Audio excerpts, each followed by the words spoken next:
All right, good afternoon, everybody. Welcome to a late in the day kind of question and answer session. And I had somebody in the turning club ask me, hey, what kind of discs are you using like to sand the bottom of your wood turnings like this bowl? You can see it's got a flat bottom on there, so it sits flat. Now, you can use what I'm going to show you in either a drill press or you can use it in, cordless drill or corded drill. So what I use is I use these. Now, I'll show you a close-up here. I'll zoom down on this.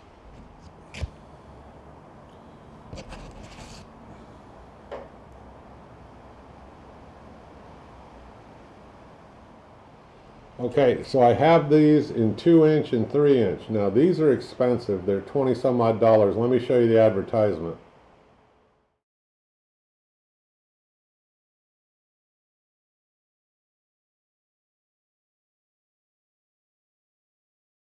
This is superior in quality because the material is much denser. It's just all around made. I've had these for a couple of years and they still work well. But I wanted to try something new because I wanted to have them on more than one machine that I have in my shop. So I bought these down here. Now I have a 3-inch, a 2-inch, and a 1-inch. Let me show you the advertisements on these from Amazon. And a lot of them currently are on sale. So let me show you the advertisements, and the links will be below for the ones that are on sale.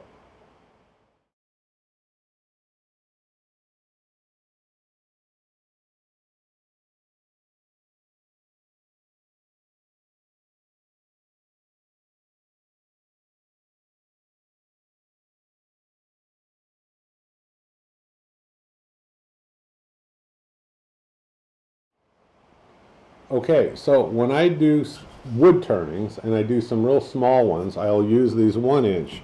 Now the 1-inch one comes with a nice packet of sandpaper right here, and they give you a bunch of different grits, and that's great. Now you can also buy these individually, but the 1-inch comes in real handy when you have a bottom that you're trying to sand and get ready for finishing, but it's a small one, and so they work good for that. They also work good for wood carvings. And then I step up, I've got the 2-inch and I have the 3-inch. Now these are cheaper made, but they're well worth it because sometimes they're only average out to be like about $2-3 a piece, and they last me a long time. Okay, now on the 2-inch and the 3-inch, it comes with additional padding where you can use it just like this with your sanding disc. You can take your hook and loop sanding disc and just stick it right on there like that. If you want the additional padding, you can go ahead and you can attach the additional padding, then put your sanding disc on there and you're ready to go. What this is great for is if I'm doing the curvature like on the inside of a bowl like this will actually flex much better than this more rigid one. Although, like I said, this one's made probably to a higher quality. I mean, it's really good material. This is kind of inexpensive. Now, if I burn this up or I ruin it, a couple of bucks, who cares? The biggest downfall on these is if you push too hard, you're going to burn that hook and loop part of this on the Velcro. It'll burn it. It'll become useless unless you want to try gluing or epoxying on another, Velcro or something like that. And like I said, it's only a couple of bucks or so, so I don't. But I also know don't press down hard. It's going to create friction, heat, and it's going to ruin these. Okay, so let the sandpaper do the work when you're sanding. Whether it's wood turning or wood carving or anything like that, you can use light pressure, you're fine. You start pushing down on this, like I said, it'll heat up, it'll burn it, you'll ruin it. These are good. They just simply screw on. Check the link below, go over to Amazon, take a look. Some of them are currently on sale. That's where I picked up these other 2 sets. It's because they're on sale and I know that I'll use them. And it's nice because in this case they come in sets of 2s. So these are a great all-around thing to have just in and around your shop, whether you're doing some sanding like on intricate metal or woodwork or anything like that. You'll find these a great use. Okay, I didn't want to make a long video. I just want to tell you it's a very useful shop tool to have. The sanding discs, somebody said, well, what do you use? I use the ones off Amazon, the 2 and the 3 grit ones. I'll leave you some links below. They're just hook and loop discs. I usually go from 60 grit to 80 to 120 to 150.